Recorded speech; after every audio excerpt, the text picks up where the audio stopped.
Hello, youth. I hope you are doing well. This is your midweek encouragement. We had a good time at the fire pit. I know some of you were still out either with illness or just busy with family stuff. So we look forward to seeing you back soon. We're going to be jumping into our new worldviews. Series of lessons this week looking at different religions and different worldviews. You guys said you were interested in that, so we're going to be diving into it starting this Sunday at 4. I'm going to get right into it here. We're going to be in Proverbs Chapter 4 this week, and in this section, the teacher, the author of this, has just come off, and we talked about last week, this idea of generational wisdom that has been passed on from one generation to another, and how that wisdom is a special value because every time it's passed on, it grows and it develops and it gets better. And so this week we're going to see them put forth this idea that there are two paths. When we start talking about living and the way we conduct our lives, they're going to lay out this idea that there's two paths for us to take. So Proverbs chapter 4, starting in verse 10, it says, "Hear, my son, and accept my words, that the years of your life may be many. I have taught you the way of wisdom. I have led you in the paths of uprightness. When you walk, your step will not be hampered, and if you run, you will not stumble.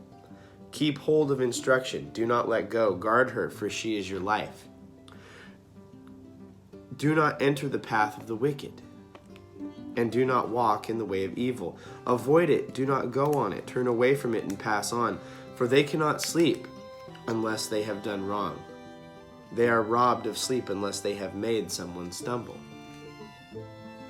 For they eat the bread of wickedness and drink the wine of violence. But the path of the righteous is like the light of dawn, which shines brighter and brighter until full day. The way of the wicked is like deep darkness. They do not know over what they stumble." So from the wisdom that the teachers gained, remember, whether generationally or just from their life, they have taught this reader wisdom and this listener wisdom, and they encourage them to continue to walk in wisdom. And they introduce this metaphor of walking in wisdom. And he says when you walk in the path of wisdom, you're not going to stumble. In fact, he then goes on to say, if you run, which means you're the path you are able to run on. And I want to note something. When we hear this, we might go, well, okay, so what? But in their time, we live in a world of pavement and sidewalks. And even the roads that are not paved, they're dirt and they're leveled.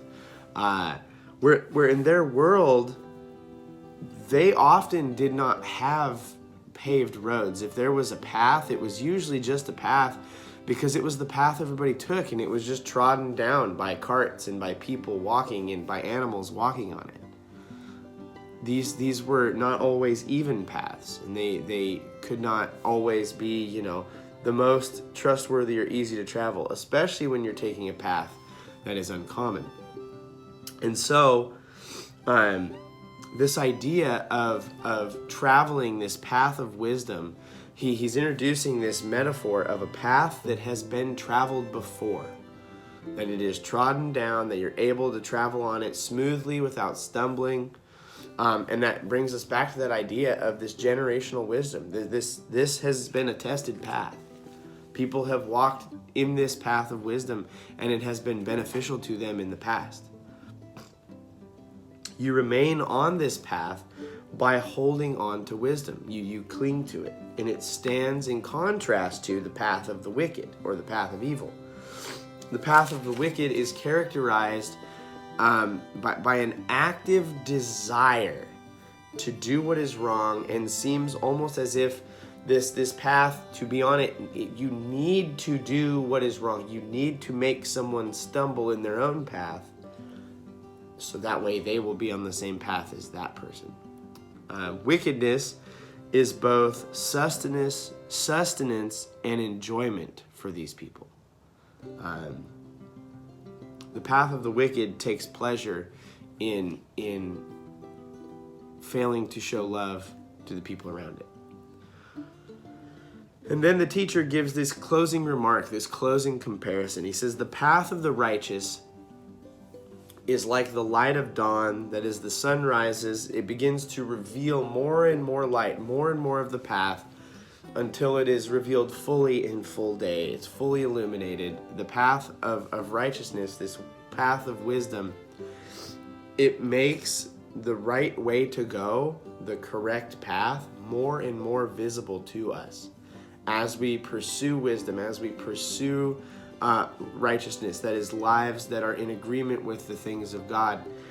The right thing, the right path is going to be more and more evident to us as we pursue that. In contrast to that, the way of the wicked, it says that it has no light. It is deep darkness, where when they stumble, they can't even tell over what they've stumbled. They get to a point where things are so dark and so lost that they can't even tell what it is that's causing them trouble. So I would encourage you, as you go about your life, as you go about your day, whether you're going to school or going to work, spending time with your family, or if you're here at church, doing the various things that we have going on. Ask yourself, is the thing that I'm doing, is the thing that I'm saying, is the way that I'm living consistent with the wisdom of God and this path of righteousness? And if not, how can I make a change in what I'm doing, what I'm thinking, those things, in order to make it in agreement with what God desires? So I'll leave you guys with that. We look forward to seeing you on Sunday to get into this series. It's going to be really good, and I hope you guys enjoy that. Enjoy the rest of your week. We will see you soon. Love you guys.